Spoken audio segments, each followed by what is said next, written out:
question. Okay, so... Well...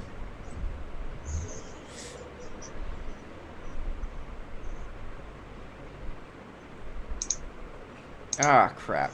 I made this unlisted.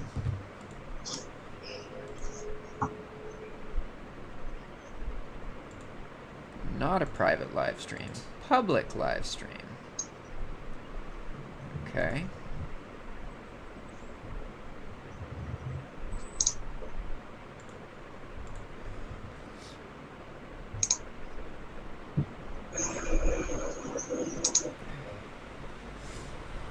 There we go. Public.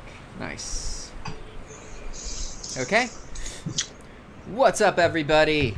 Today, gonna be talking with B. What's up? How are y'all? Glad to have you. This is great. I feel like the group's starting to have some more momentum. It's been a while. And I apologize, my internet speed is really, really slow today for some reason. Here, let me change my video so that it's not HD. Might help a little bit. Cool. All right, man. So what have you been up to? How have things been going? We just trying to stay motivated and stay focused and moving forward, man. That's what it's all about. And I normally get up and first thing in the morning put on some, I mean, it's cliche, but for me it works. Putting on some motivational videos on YouTube. I got a whole playlist. Some of them I listen to over and over. You know, some of them I'll listen to once and that's about it. But keeping eBay going, keeping Amazon going, and just dealing with everyday life, man. That's it. It's funny how much of it is just mentality, right? Like, just got to keep at it and keep motivated. But that's really, really tricky sometimes. One thing I always notice is that, like, when I have the most energy during the day, which changes, sometimes it's in the afternoon, sometimes early morning, sometimes later at night, I'm typically able to think about everything I'm interested in and the things I'm working on, and I feel like a level of excitement about them. But as soon as I wake up, if I think about these same things, I often am like, it's probably not gonna work. Like I feel so complacent when I first wake up, you know? And so that's why when you were saying earlier that before you like go to bed, you need to like make a list of the things you're gonna do the next day. You know, you use up that energy so that then when you wake up, you don't have to figure out what you need to do. You don't have to rely on feeling like it's worth it. You just look at your list, you know? And that's what, of course, when you come from the structured 8 to 5 mentality, you don't have to. That's why I think the 40-hour work week is such a scam, because they put you in this trance where you don't think about your next day. All you do is dread your next day. You know, so you go to bed at 10 o'clock the night before. You got to be up at 7 o'clock and be out the door by 7:30 or whatever. You don't have to think about nothing. The job all handles it for you. You know, it's all just right there waiting on you to step right into it, you know. And that was fine when I was working just a regular 9 to 5. But it doesn't do anything. It didn't do nothing for me, man. It was like just working for the fact of working, and I'm looking, and it's like, okay, I've only got 45 more years of this, and maybe I can retire, you know. Scary. But it's scary. But then once you get to the point where you can quit that 9 to 5, then the problem I was having was, I mean, I'm not setting an alarm, and I'm getting up when I feel like I've rested enough. But then at first, when I wake up, it's like everything's scrambled. You don't really know what needs to be done to get where you need to be at, you know. So it's like the first year after I quit, I feel like I should have made way more progress. And I feel like I didn't make that progress just because it wasn't structured anyhow. I didn't even have a routine. It was just like, okay, I sold some stuff on eBay. I'm going to pack that up. I'm going to do this. And then I'm going to try to list some stuff. Then I'm going to do this. Well, then if somebody knocks on the door, then all that's out. You know, that's all over when something else comes up, whatever. And I feel like the first 6 months or a year, I was just kind of spinning my wheels. I mean, I was getting by and keeping everything going, but I wasn't leveling up, like I should be. Yeah. So I mean, it's a schedule and a list and a routine or a ritual, however you want to, label it. It really does, man. It makes all the difference, because when somebody, when something comes up and you have to be pulled away from your main focus, I can still go back to this list I've got now. Like, okay, here it is. I go back to right here's where we're at, and then we're right back on schedule. So. And it takes a while to, like, even if you're pretty competent and you're confident and you're earning some money, once you actually leave a job, it really does take a year or two to really understand how to figure out what you're going to do, how to, like, because you're right, you don't technically have to wake up at any point. You could technically do your work whenever. And, like, life is a tricky balance, because it's an amazing luxury to be able to work on what you want to be working on. But at the same time, you kind of have to force yourself to do things you don't want to do in life. That's a really valuable skill. But if you're doing it for other people, it's not valuable. It's valuable for them, but not for you, not for your own personal progression, And that's something people don't really express a whole lot, People are like, oh, the self-employed life's amazing. And it is. But there's definitely some basic struggles that you have to go through for a while.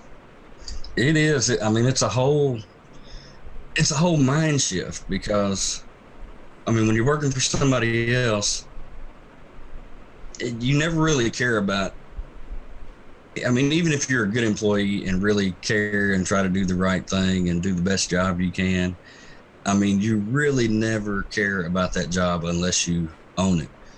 And when you wake up and you're actually working for yourself, I mean, then it's like, okay, I've got to get this done. I got to make it happen. Yeah, don't have a choice. Yeah, and even in that little bit of struggle right there, it's still better than being miserable and feel like I'm being forced to do somebody else's work.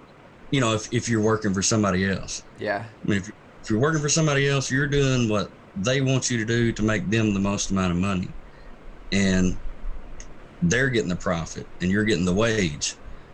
But the wages are let's see, no, profits are always better than wages. If you're making an hourly wage, that's just, it's just a wage. Is that exactly what it is? But if you're making the profit,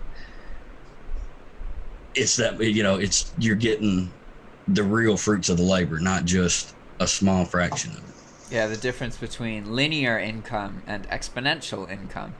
If you're working for other people, typically, even if you get, like 20% raise every 3 or 4 years, it ends up being pretty linear. But when you're working for yourself, it's completely possible in a year to look at the core of your business, to revolutionize it, and to double or triple what you earn. Like, that's realistic. That kind of stuff happens when you have control over your whole system that generates the income. And that's something you mentioned earlier, how it's kind of tricky talking to people, because so many people would be better off just working for themselves. And it's not like it's easy, but it's also not freaking easy to work for other people. Life is really hard, and most of this world just works their butt off for their entire life. For nothing, basically, And they don't get to spend as much time with the people they love. They don't get to live as much. And, like, that, in my head, is incredibly hard. But it's all about perspective, Like, in my personal life, a lot of people view me as a risk taker. But I view them as risk takers because, like, I'm doing what I know will make me happy. Even if I fail, whatever. At least, like, I'm happy and I'm inspiring myself and I'm moving forward.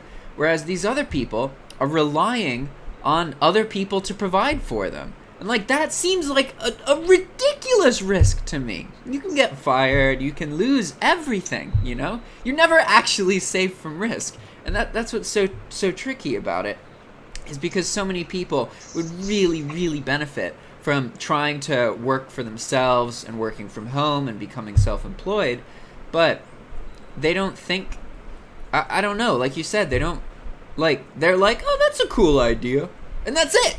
Like that's all that ever happens, and I don't know how to help people like that. And the unfortunate thing is that that's most people.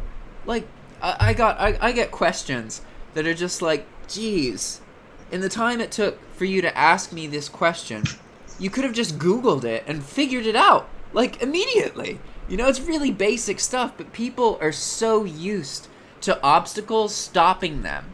Like a common example of this, when I'm teaching people how to use online services, it's really frequent where there's some kind of glitch in the website and the button just doesn't load or it doesn't work.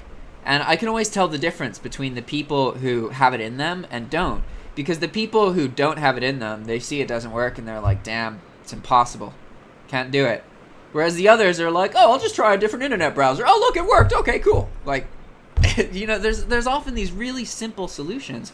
But in order to find them, you have to actually think they exist. And so many people don't.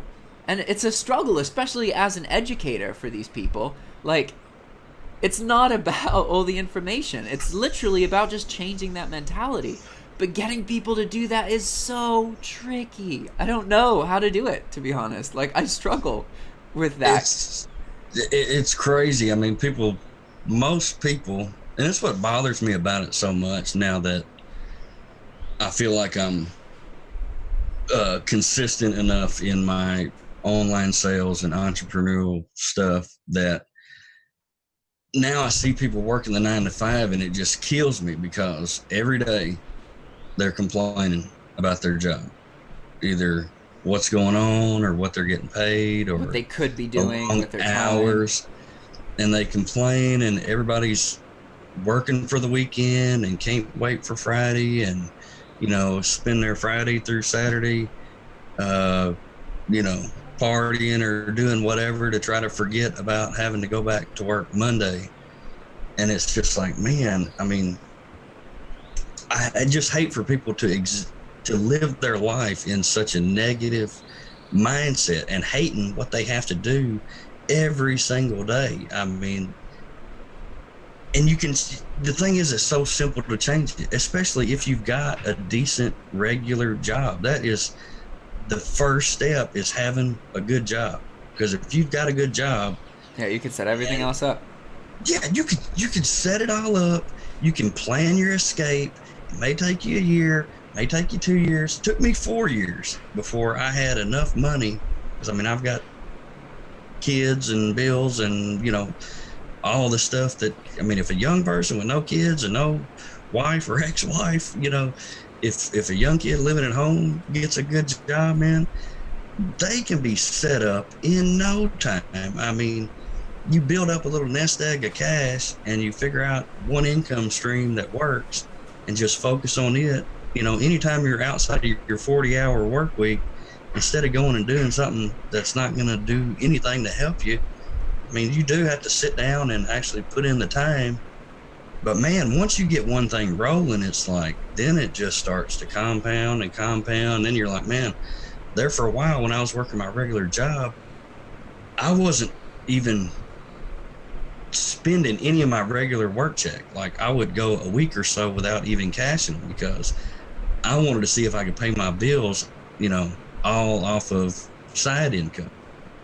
And then once it was like, man, you know, okay, when I was working the job and doing the eBay, Amazon thing on the side, I really did. I mean, I felt rich. Like, I felt like, I was like, my God, man, I can go buy my kid a $2,000 laptop and I ain't even gonna check up. I won't even miss it, you know?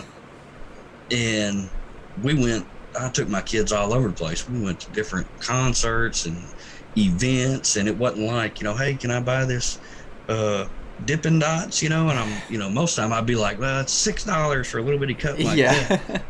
But when you're making money, it's like, whatever. Money, yeah, I'm like, man, get it, you know, it don't matter, let's go. We're here to have fun, we're here to enjoy it, and we're not worried about the money. And I'm not there yet. Now that I quit my regular job, it's like, now I have to watch all my money and make sure I've got money and all that. But just that little bit of 1 year overlap where I had a bunch of money saved up and I was making a full-time good paycheck and then I was making, I had 2 or 3 other side income streams coming in. That little bit of time was like it's just a taste test of what rich people or people that got it figured out, how they live. Like when they go to a restaurant, Yeah, they don't look at have the to left worry. side. They look at the left side of the menu Yeah. where the, to see the food.